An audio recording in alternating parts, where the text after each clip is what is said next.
Hi, and welcome back. I'm so glad you're back with me this week. Okay, you are going to be so hyped for our show today. So buckle up and get ready. Today, we've got Tracy Holland. She's a founder, an investor, a board member, an entrepreneur who is an authority on beauty and wellness with a global track record of incubating and launching brands. Tracy has dedicated her career to creating new brands and success stories by spotlighting innovation, amplifying authentic and celebrity voices in beauty and personal care, and nurturing promising talent, especially other female entrepreneurs. My girl's a girl that loves women. I love this. Most recently, Tracy's passion around women entrepreneurs and powerhouse women leaders inspired two initiatives: Potential to Powerhouse podcast, focused on the success secrets of women leaders, and Inner Fifth, an invite-only membership for elite female entrepreneurs. Tracy Holland is also a founder and executive chairman of Goodwill Brands, a multi-brand, multi-category investor and operating model, making both minority and majority investments into consumer-focused, founder-led brands. Formerly, Tracy was co-founder and CEO of Hatch Beauty Brands, which she led for over a decade before selling the company. She built Hatch Beauty Brands from a startup to a recognized global leader in beauty and wellness brands, generating more than $750 million in cumulative revenue before selling her position. Her awards and honors include, but not limited to, 2019 Fashion and Beauty Award for Beauty Service Provider of the Year, Ernst & Young Entrepreneur of the Year 2017, holy cow, and election to the Committee of 200, an organization of the most successful women business leaders globally. Holy resume, Tracy. Thank you so much for being here. Yo, thank you. Woo! My people. I'm so hyped you're here. Okay, so Tracy, take us back, because I happen to know your story and I can't wait for everyone else to hear it. Let's go back to the beginning a little, because I do feel like your childhood and how you grew up has an impact on who you are today. And it's such an incredible story. If you could take us back a little bit. Sure. Yes. So my dad is a nuclear physicist and my mom's a psychologist, both with PhDs. You know how God works. He delivers packages in small sizes. You never know what you're going to get. So they get me, oldest daughter, firstborn, and I was an entrepreneur from day one, much to their chagrin. So I think I started every business known to man, from, of course, the lemonade stand, collecting cans. I made and sold pies to my neighbors. I did everything I could possibly think of to generate cash. Because as a kid, I thought, this life that they've created is not the life for me. I saw them get up at 6:30 in the morning, get in the car, drive to work, be gone for 10 to 12 hours, come home, be aggravated, irritated, unhappy, at each other's throat. And I thought to myself, why would anyone want to sign up to go to work? Like, Wait, hey, work should, I want to pause you for a second. I very rarely do this because I'm super curious. Do you think then that just genetically you're born an entrepreneur, and is that the way it has to be for everyone? Like, because I didn't think like that. I think so. I think for me, understanding that money bought at that time dolls and toys and things that I wanted, why would you wait till Christmas when you could go buy it for yourself? Okay.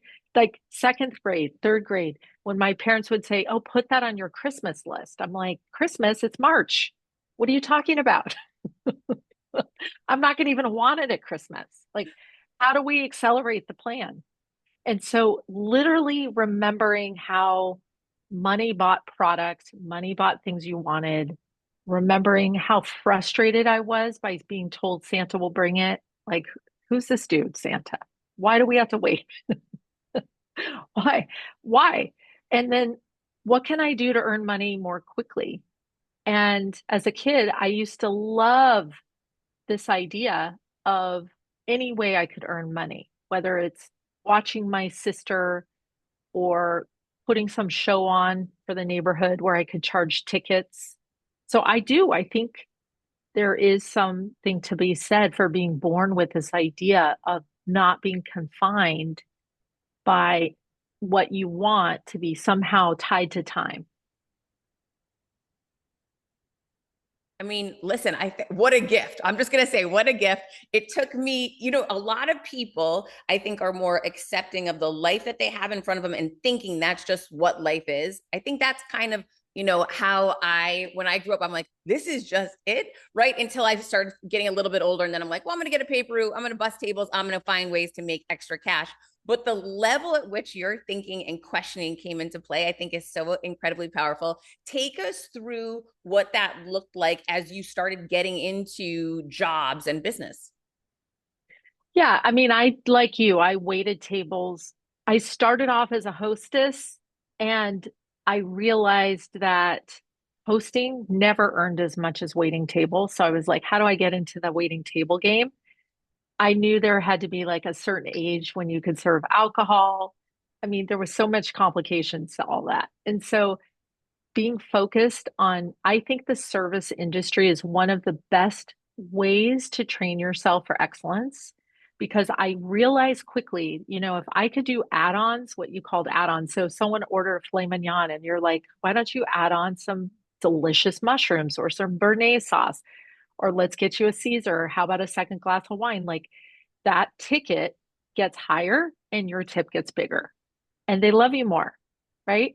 So all of that started to make sense to me. And I realized when I went to college, which I was not planning to do, but my parents were very smart because at 18, when I finished boarding school, which was actually reform school, so they did send me to, basically like a child lockdown for 15, 16, so that they could force me to get 4.0 or above because all I wanted to do at the time was work.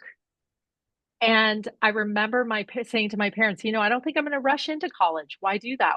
I'm going to go to work and spend a year working. And they were really, really smart. They cut me off financially and they said, okay, if you're going to go to work, but you're not going to get a penny from us.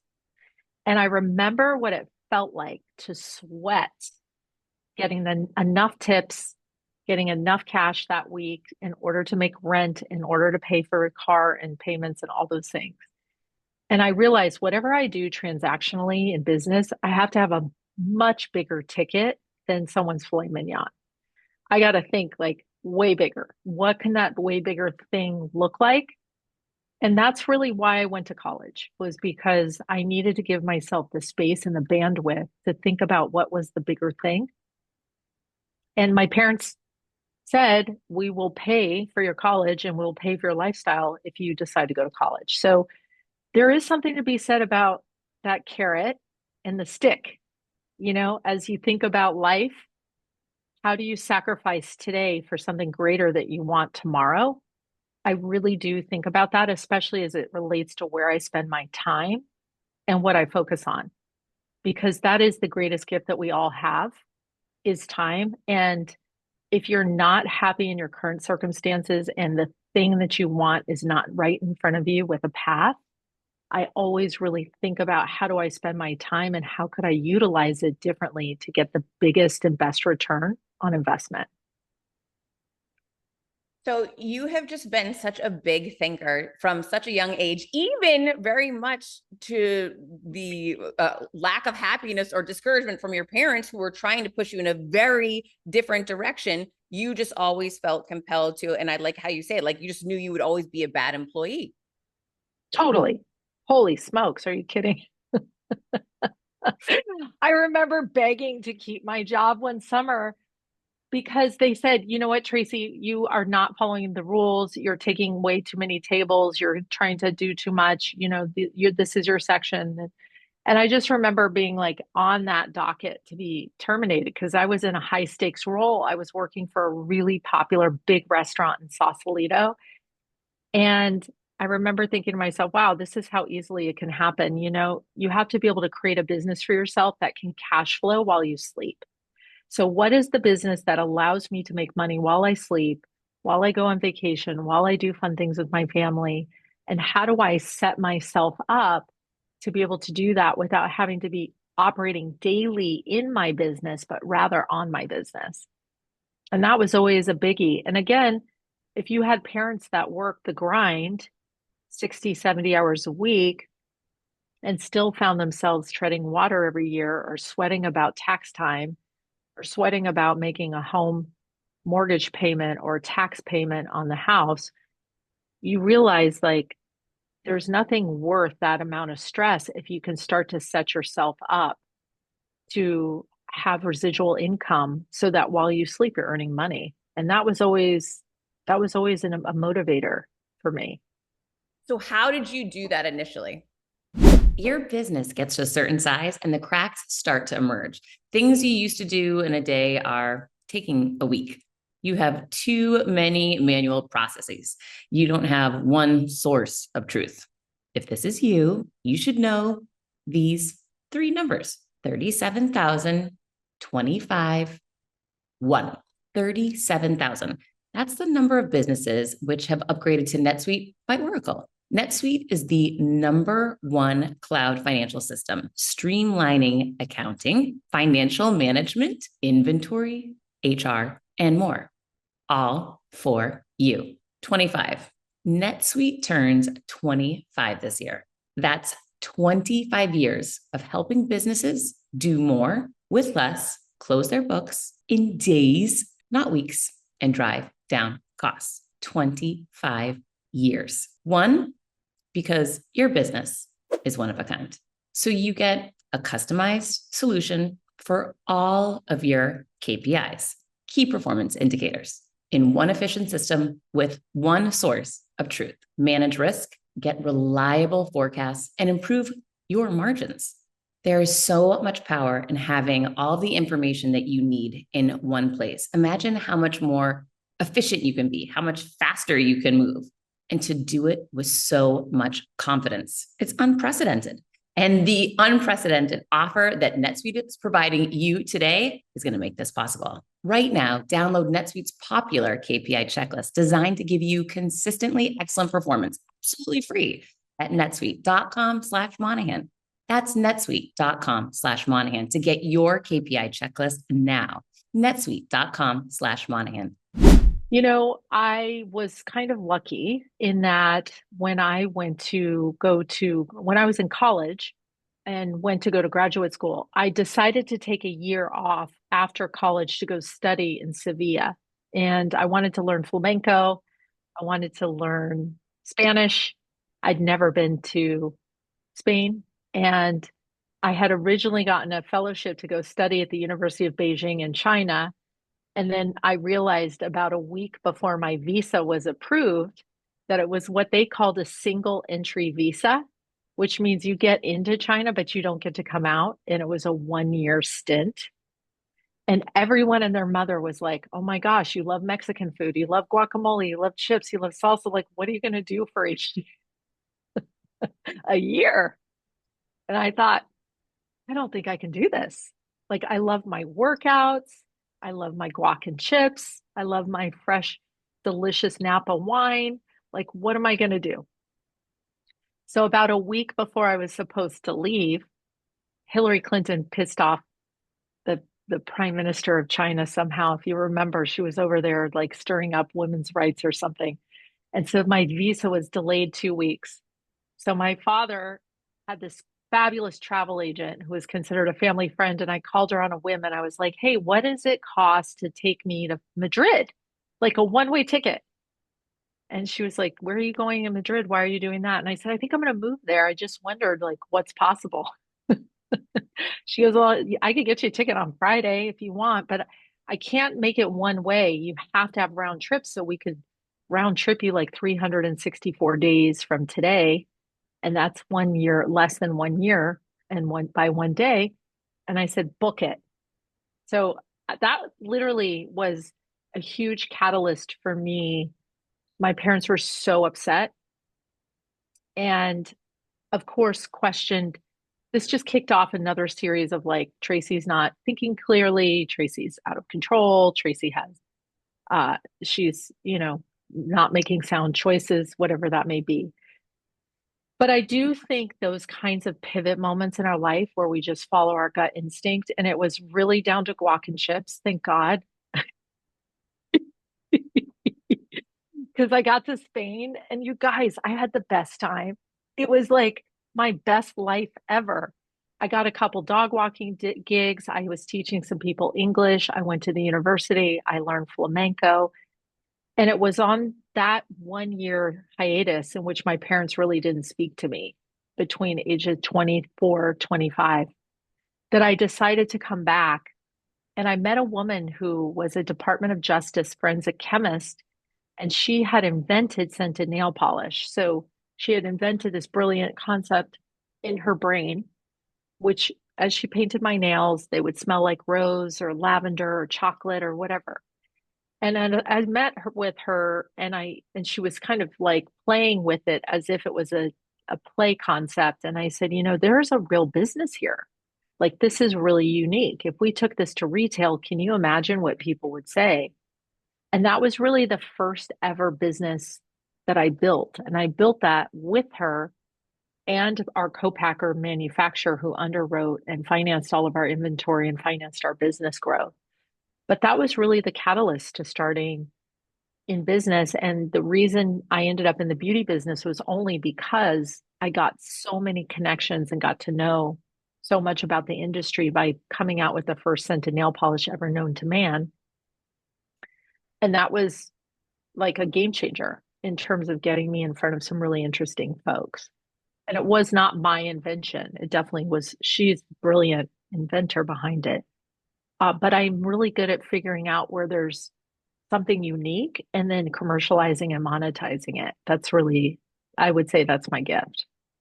Couple other quick observations is don't just take the path that is frequently taken, because you would be a totally different person today if you had done that. You listened to your own intuition. You had tremendous confidence and courage to move forward, even when those closest to you told you not to. You still chose to go within, listen to yourself, and then you chose to look at what talents and skills you had that could be additive to what somebody else was offering, so that you could come together to actually have a tremendous company. Talk us through a little bit. I love what you've shared with me around how you didn't have lines of credit, you didn't have money to get merchandise, and how you pulled all of these things off to get the company as big as you ultimately got your beauty companies to be. Yeah, I think we figure out alternative financing, and I have done it all, like from the loan shark who literally gives you money at a usury interest rate and who collateralizes your entire life, even though you don't really have collateral, including like your car and everything. I've done loan shark loan, I've done mezzanine, I've done lines of credit. I did really the best and most viable opportunity for anyone to start a business is to partner with your supplier who has likely deep pockets because they've been building and supplying those programs for a long, long time. And, they took a risk on me because I'm a great salesperson. And I think they saw that I was a visionary and I had very, very strong relationships. And I was the type of person to under promise and over deliver. And I think that's a very important personal skill. I'm the opposite of walking in and saying, hey, we're going to build this to be 50 million. Like, I want to know exactly how we're going to get there and the exact steps that it takes in order to break down the financials to be able to understand the model and to understand the profitability and where there are hiccups. And that is literally how I built the confidence with my main supply partners, is that I saw these smaller suppliers who were either father and son owned or family owned or original founder owned, who had been in the business for, let's say, 15, 20, 25 years. And I would go meet with them and I would show them my business plan and I would say, here's how I see this working and how I see us working together. And if you will provide me established credit so that I don't have to pay your bill in 30 days, I can pay it in 90 days, then you have built yourself enough runway to be able to turn the cash at a place that actually makes the business viable.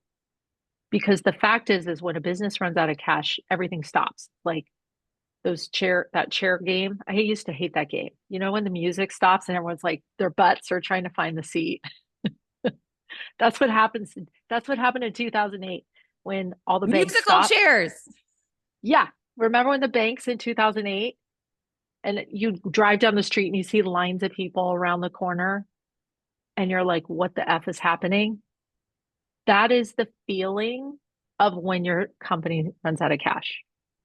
So I think one thing that I would suggest to all founders is keep your day job, earn enough income doing your day job to be able to pay your bills so that you can afford to run your business and not need an income in order to sustain yourself. Because that is the tipping point that I see a lot of women founders lose their business because they took their entire life savings, dumped it into the company. Then they're working there full time and they're doing everything they can to keep the business going. And then they don't have enough income to support their lifestyle. And all of a sudden, musical chairs, music stops. Oh gosh, that's a stressful. Like I could feel it just explaining that with the musical chairs. It does not sound fun. Okay, so not all parts of your business have been this incredible journey as you're explaining, right? Like in finding, being creative and building relationship and credibility and over delivering and under promising. All these things take hard work. People hate hearing that, but that is true, right? Like it takes hustle, it takes hard work. How did you end up to winning the Entrepreneur of the Year? That's the sound of another sale on Shopify. And the moment another business stream becomes a reality, your reality. Shopify is a commerce platform revolutionizing millions of businesses worldwide, including mine. Whether you're selling your mastermind, your courses, whether you're selling your books, Shopify simplifies selling online and in person so you can focus on successfully growing your business and doing what you're great at, creating. Whether it's fashion, home and garden, health, beauty, Shopify covers it all. Shopify covers every sales channel from an in-person POS system to an all-in-one e-commerce platform. It even lets you sell across social media marketplaces like TikTok, Facebook, and Instagram. Packed with industry-leading tools ready to ignite your growth, Shopify gives you complete control over your business and your brand without having to learn any new skills in design or code. And let me tell you, I have no idea about design or code. So thank you, Shopify, for making it so easy. And thanks to 24/7 help and an extensive business course library, Shopify is there to support your success every step of the way. What's incredible to me about Shopify is how no matter how big you want to grow, no matter how big you currently are or how small you are, Shopify is there to empower you with the confidence and control to revolutionize your business, take your business to that next level, constantly adding on new products, services, and ideas. Now it's your turn to get serious about selling and try Shopify now. This is Possibility, powered by Shopify.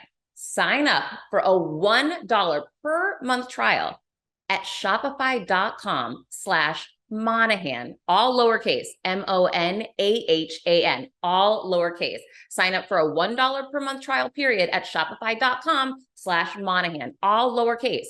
Go to shopify.com/Monahan to take your business to the next level today. Join me, shopify.com/Monahan. You can thank me later. So I want people to hear this. Not every woman is cut out to be an entrepreneur. And I really, really think there's something beautiful about having a full-time steady job, working for someone and doing things that you enjoy on the side, whether that's earning you an income or not. I think that women in particular have a very challenging period between 30 and 40 of trying to figure out how to find the love of their life, fall in love, get married, and then have a child or multiple children and build a business. I just don't know if now I would be giving myself the same advice to say, this is easy. All you have to do is focus on the good stuff. Like there are real moments, Heather, just like you said, where I would think to myself, gosh, I wish I had taken more time to date so I could have found a really wealthy guy and like called it a day. Not that I would not have done something fabulous with my, whether it's a boutique or some kind of an online business, but, you know, Dr. John, I'm blanking on his name. He's so brilliant. Gray, thank you. Dr. John Gray, Men Are From Mars, Women from Venus. He's brilliant. And you know what he says? He says when women go into type A mode, when they go into like hard drive, their testosterone goes way up, their estrogen goes down. And when they're dating, men that they meet, they're when they're dating and their testosterone's up and they're in that type A mode and they're going and going, men's testosterone drops and their estrogen goes up. And so when you think about the reality of meeting a partner, finding love, getting married, having children, having a great relationship, being sexy, still wanting to see him naked, and building a company, like that's a thing. I don't know many people who do that in all areas really well, but I would say that the grace that I was afforded in being able to go from 0 to 100 million in revenue on a self-funded business without a venture investment, without private equity, without a big debt or loan on the company was, drumroll, being authentic, truly. And the reason I say that is because I was 4 weeks after giving birth to my daughter when Costco was gracious enough to give me my first opportunity to present. And of course, I said, of course I'll be there because, like, yes. So I drive up with my 4-week-old daughter and this new nanny who just started with us to go present to the vice president and the buying team at Costco. And of course, I'm in the lobby in the corner where they make the coffee with the little coffee pods, and I have her breastfeeding hidden under a blanket. And I'm thinking, I'll just feed her as much as I can and then hand her to the nanny and then go in and present to Costco. And then I will come out and everything will be fine. I will have won this business and I will be going like, yes. Okay. So I hand her the baby. I go into the presentation room. This is my first like official VP with buying team meeting. I start my presentation. I open the deck. I talk to them about the innovation and the opportunity and how we're going to come in and be this creative partner and co-create brands with them, what that could look like. And down the hall, I hear what sounds like a pterodactyl squawk. And like my bones chill. And I said, that sounds like the baby. And I thought, I'm going to keep going. Everything's fine. I'm going to keep going. I'm going to keep going. 5 more minutes, I hear the squawk get closer. And I'm thinking, okay, this is the wheels are flying off the bus, but they don't know what the squawk is, right? So I have their attention. They're buying it. They're buying what I'm selling. So we're in this thing. And all of a sudden, I couldn't, like, my milk was coming in. And I could tell I had to make a choice. I was in that pivot moment, choice moment, inflection point that some of us get in where we just don't have a choice. And I stopped and I said, hey, friends, I just had a baby 4 weeks ago. I probably didn't mention that. Just so happens she's out in the hall. I think I just heard her. I'm just going to stick my head out. Just check. Is that okay? I'll be right back. Everyone's mouth drops. What are you talking about? You just had a baby. Well, I just had a baby 4 weeks ago. She just nursed. She should be fine, but I'm thinking I might need to check. Hold on. I scoot out, open the door. I see the nanny holding the baby, looking at me with like these eyes and the baby's little face, like red, upset, crying. And you know, they get to that 4 or 5 week point and they start that growth spurt and they just can't stop eating. I just was like, oh my gosh, this is crazy. This is happening in this very moment. I grab the baby. I flip my shirt up. I flip my little clipper bra down. I put her on. I put a blanket over my shoulder. I flip around, go back into the room. She's under the blanket. She's happy. She's eating. I have their eyes looking in my eyes. And I said, okay, well, if it's okay with you, we'll just keep going. Because I knew I had a truncated period of time in which I had them and you could hear a pin drop in that room. And honestly, Heather, I look back on it now and I think, how did I do that? But the reality is, I didn't have a choice. You know, I could have said to them, I'm going to step out, feed her. They would have dispersed. The meeting would have been over. It would have been this. You know what sales are like. That's weird. So I keep going. And at the end of the meeting, maybe another 10 minutes go by. And the nicest man. He's the VP at the time, and I can't remember his name. His name is Rick, and I'll think of his last name in a minute. Anyway, he said, I've been working here for 32 years, and in my entire career, I have never had a vendor bring a newborn baby to the office, nor have I ever had anyone nurse in a presentation. And I was like, oh, I know, not ideal. But And memorable. he said, but memorable. And he said to me, I don't know how we're going to do business together, but I really look forward to working with you. Mhm. And truly, Heather, that meant so much to me in that moment because you have to imagine this is before women even had nursing rooms, right? My daughter's 15 and a half right now. So if you think about this, this is 14, 15 years ago today. That was what, 2013? Does that sound right? I mean, my math is off right now. 2012. So all I can say, 20, 20, no, it's Oh 2009. nine, oh nine. She was born in '09. What am I talking about? So 2009, you guys, like if you start to think about what that meant for me as a woman, as a business owner, as a small business owner, as someone who really wanted to build an incredible business, I had such a opportunity to take that and cancel the meeting. I could have walked out in the middle of that situation and not finish the meeting.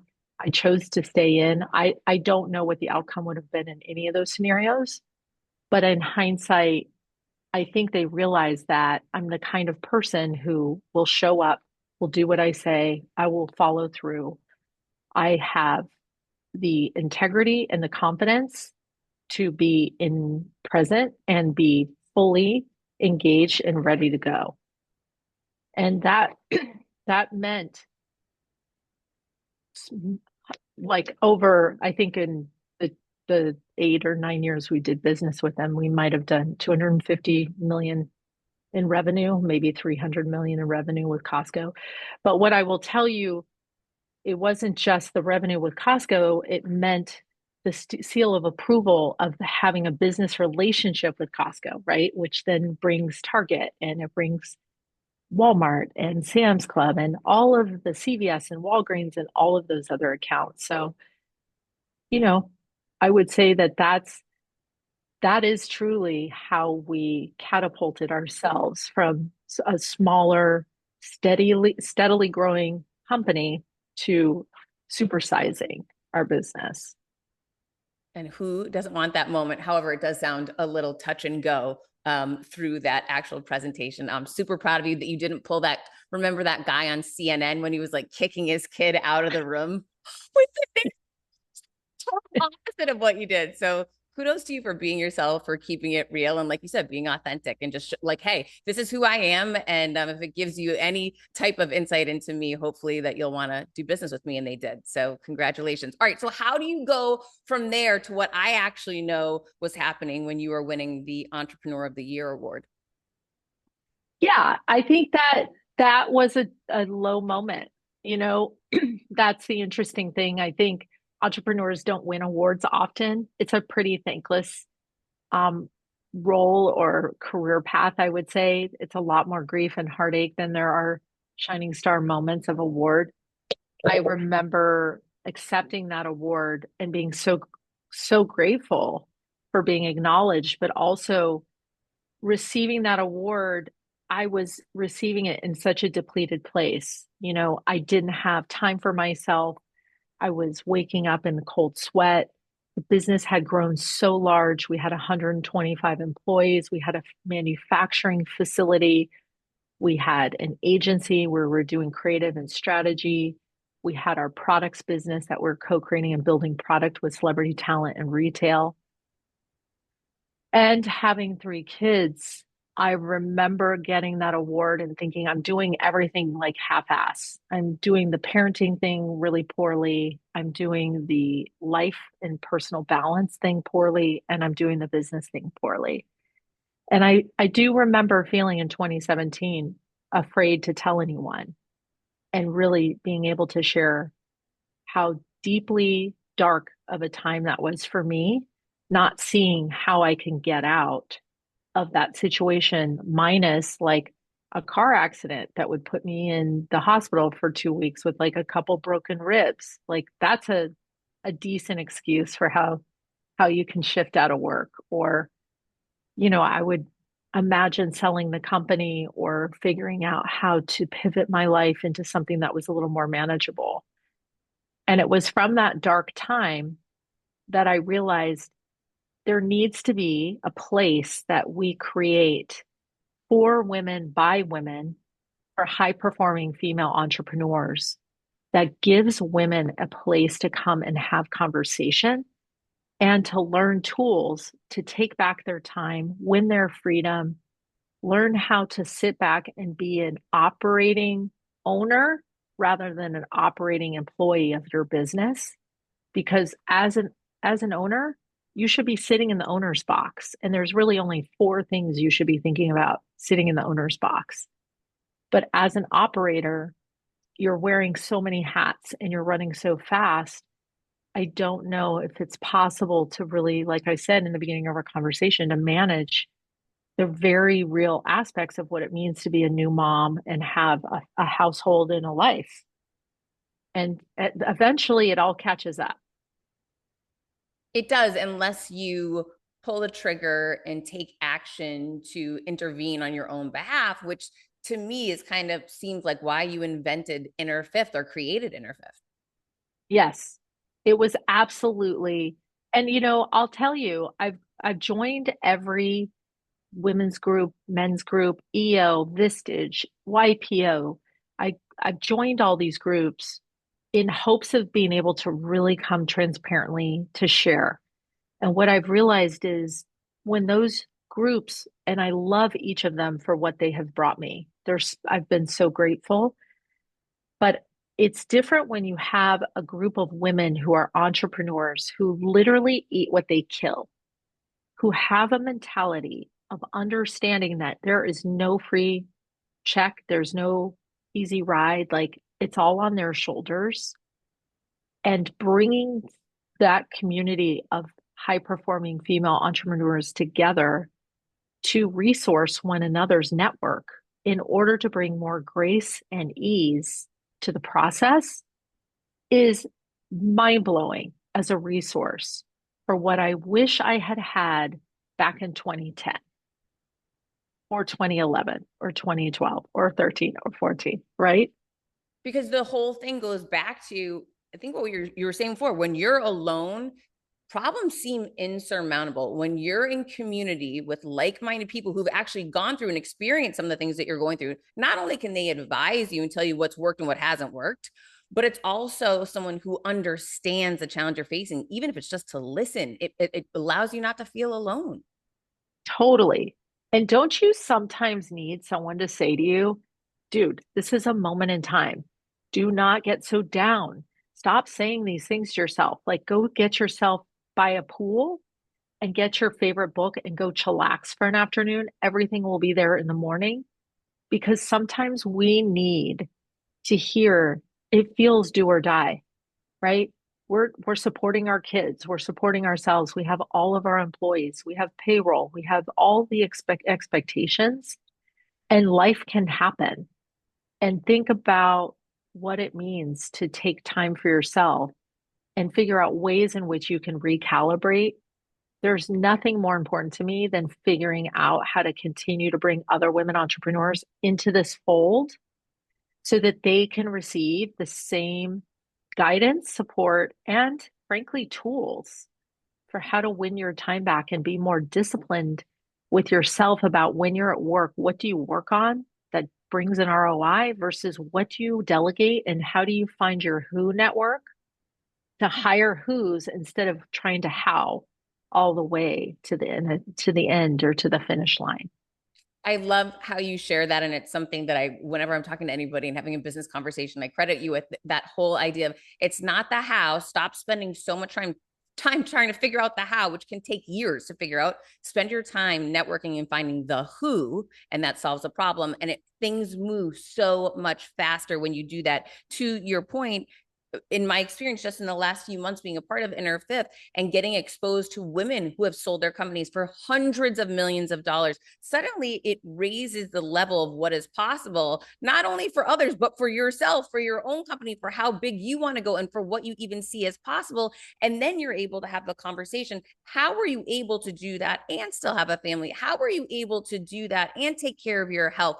And it's been incredibly eye-opening to see the diverse audience, where I remember at one of our intensives recently, one of our members kind of lectured everybody on, no, you need to get a driver, you to get a full-time nanny, you to do this, because the happier you are, the healthier you are, the more you're sleeping and enjoying your spouse, the better mother you're going to be, the better business person you're going to be. And she's like, and I am living it, and I am giving everyone here permission to do it. And everyone went crazy. And it was such a cool experience just to see in any one of these moments, one person can go from being the mentor to being the mentee, and everyone has something to share and learn from. It's key. We have so much to learn from each other. And having you part of this, like your fire and your vision and how you touch people through how you communicate, it is such a gift because each of us, like exactly to your point, if you're an entrepreneur, you have a growth mindset. Your glass is already half full. You didn't get to be an entrepreneur because you thought like the world's falling apart and nothing's ever going to work for you. So, by virtue of that, you're already kind of in that qualifying place of what's possible. And as you know, our frequency or our energy matches the people we're in the room with, right?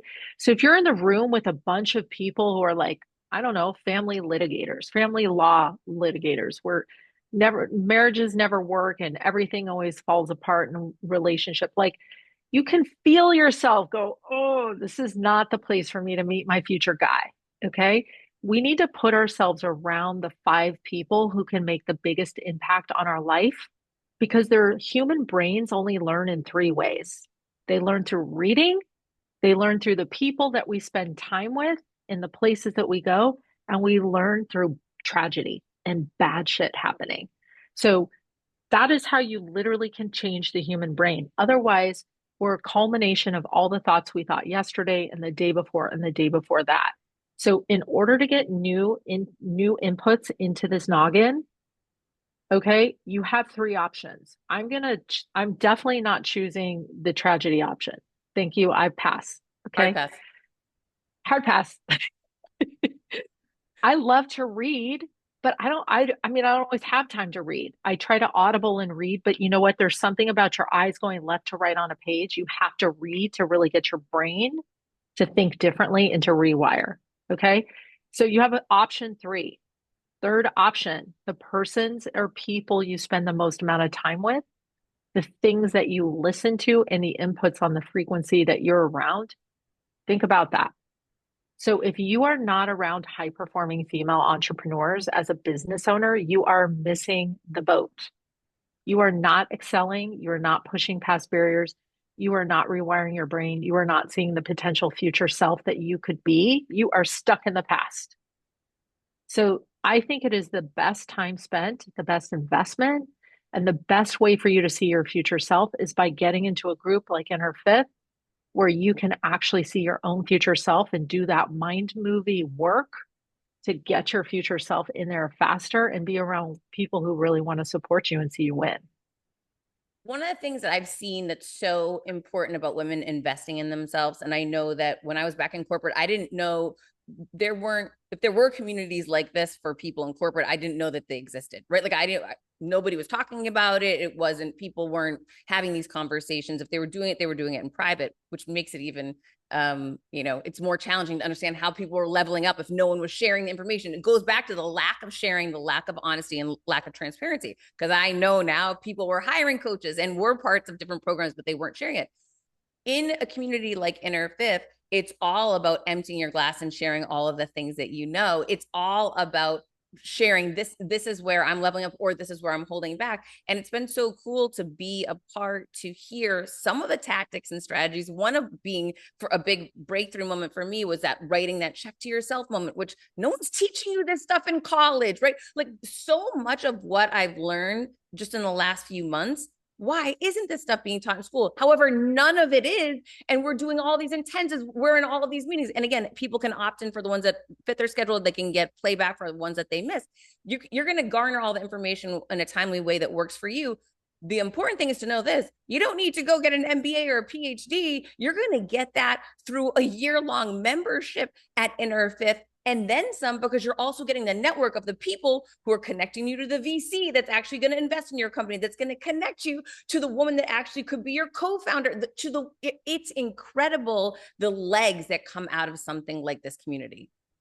Totally. And that is one of the things we encourage in every meeting, which is, how are you holding yourself? And when you're walking into the room, are you setting intention?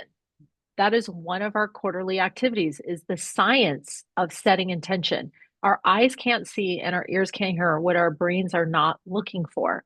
So if you are writing yourself a check, Jim Carrey, or 15 million for a movie you've never done before, or whatever it may be, you are all of a sudden writing yourself a number that says, that is such a crazy number. And you know what? I'll tell you something, Heather.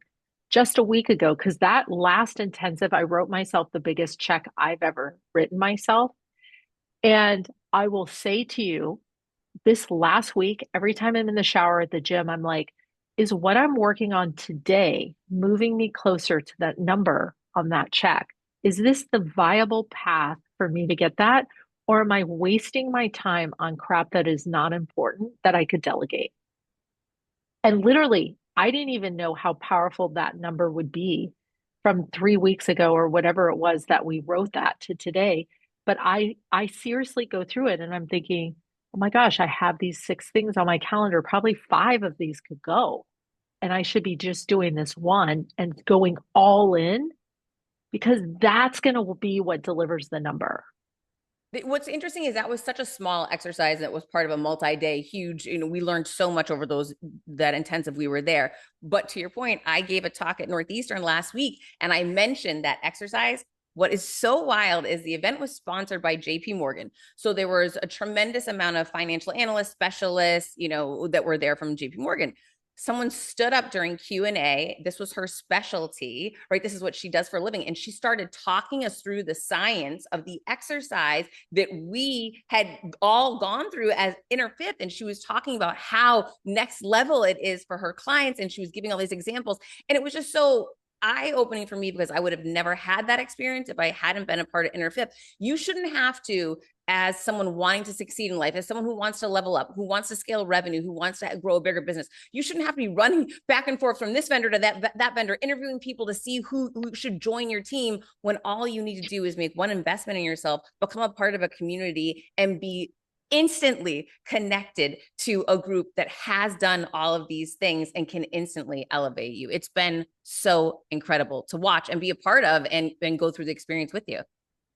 Amen, sister. And by the way, you know what? I'm going to hear a bunch of people say right now, "Oh, I don't have time to hire," or "I can't find a who because I don't have time. I'm too busy and it takes so long. I have to interview and then I have to train them." Guess what? There are assessment tools. We talk about this in Inner Fifth. There, out of all the assessment tools in the world that I've used in terms of hiring, there's an assessment tool married with another one that I've used, and I used it at Hatch Beauty. It took us from 30 million to 100 million. And I only use that tool in hiring. And what I mean by that is, I stopped doing the interviews. I stopped doing all the resume searching. I stopped relying on the recruiters. I would say to the recruiters, here are my 2 tools. Have every applicant take this test, and then take this test, and bring me back the 3 that match this profile. And I will tell you another fast-tracked way that Inner Fifth teaches entrepreneurs how to be hyper productive is to stop howing it. So again, when you who it, it doesn't always have to be a person. It can be a tool. It can be a resource. How do you fast track winning your time back and spending time on the things that deliver the best ROI? And I will say, you do not have time and you do not have enough money or time if you're still working not to join if you're a female entrepreneur. How do people Period. know if they qualify? Where do they need to go somewhere to check it out, or can we share with them some information so they know if it even makes sense for them to reach out? Yeah, they can go to innerfifth.com, INNERFIFTH. And inner fifth is the five people we spend the most time with, right? So there's those, that is where inner fifth comes from. It also comes from the four pillars of health, wealth, relationship, and purpose. Inner fifth sits in the middle as the fifth bridge between the four pillars. And what I would say is we're looking for growth mindset, winning mindset, seven figure and above. You can have a high six-figure run rate to seven figures, but we don't take startups because we want those new founders who have never been in business before to go get resourced and find a place to go get the legal docs and the HR docs and everything they need to be successful for their first couple of years. If you've already had an exit and you are a multi serial entrepreneur and in a new startup, you're welcome to join because we believe those who have exited and are many times trying to figure out their plan C, Act B, D, E, Inner Fifth is the perfect place for you to come and figure out what the next phase of your life looks like. But we do want seasoned entrepreneurs because it's really critical and crucial to the community environment that you're contributing as much as you're getting out of the group. So yeah, there's a qualifier. You have to eat what you kill, means you get a K1, and you have to have a growth or winning mindset. And we can tell that through the interview process, you know, and that's really the key. Tell us a little bit for people who've never heard of Interfifth before. Who are the allies, and what importance do they have in being a part of Interfifth? Yeah, that's the funny thing I hear from women a lot. Oh, I don't know if I want to be part of an all women's group of entrepreneurs because men have so much to offer, and we agree 1,000%. In fact, I will guarantee you cannot create wealth in business as an entrepreneur without having men in your corner. And we have this incredible group of male powerhouse allies who work really hard to be accepted as an ally. And they go through an intense vetting process, an intense interview process. And they have to have been exactly who they say they are in the world of supporting women in business. So we look at their background and their history and everything they've done in the world. But we're very selective and we have a group of one phone call away from anyone you want to talk to, allies who are part of this network. And they surround these women members as the strong, thoughtful, strategic resource dudes that they are. It's very cool. It's incredible to see. And again, the contacts that you make just walking into one of these events, it's instantaneous. What would have taken you years on your own to even try to get to some of these people, I have been blown away by the stories, exposure, and contacts that I've made. So I just want to say, Tracy, thank you for being a person who had a struggle, identified it, and said, you know what, I don't want anyone else to go through this. So I'm going to create the community and opportunity so people don't have to go through that. Where can people find you and where can they find Interfifth? I am IG, Tracy Holland Mindset, and I would love anyone to reach out and say hi. And then innerfifth.com, and they can come to one of our quarterly IRL events. We do one a quarter. It starts at 10, goes till 5. It is packed for the day with the tools and resources that entrepreneurs need in order to be hyper successful and super performance driven and very efficient with their time. And there's also events where people can come in person to, like the one we just had in LA last week. When are these happening, monthly or every other month? Taste of Inner Fifth, we allow people from non-member people to come and have a vibe check, have a taste of Inner Fifth, and we host a 4-hour cocktail meets speaker conversation about something intensely helpful and sometimes private for our founders who do share quite a bit about the road or the war wounds of what it took to build and scale in an effort to help those that are also on that path. So we usually have them in New York. We have them in LA. We'll start to host some in Miami. We have a couple for next year planned. But we have members in Inner Fifth from all over the world. And on our quarterly IRL meetings, people fly in every quarter to participate in person because that's where the juicy business happens. But they can also live stream in if they can't make it. And then, of course, we have our monthly meetups. We have our power hours, our grow room, and those are all virtual. So there are lots of touch points. But yeah, if someone wants to get on the wait list to be at a Taste of Inner Fifth, we have a wait list going. Get on the wait list. You don't want to miss it. We will be there. We would love to meet you. Innerfifth.com. Tracy, thank you so much for the work you're doing. I am so excited for our next intensive and for the incredible people that you're bringing forward to meet all of us. I appreciate you. Well, thank you for having me today. Such a fun way to spend the day. All right, guys, go to innerfifth.com. You can't afford to miss this. There's no reason. Stop looking for the how and find the who. You got her. She's right here. Until next week, keep creating your confidence. You know I will be.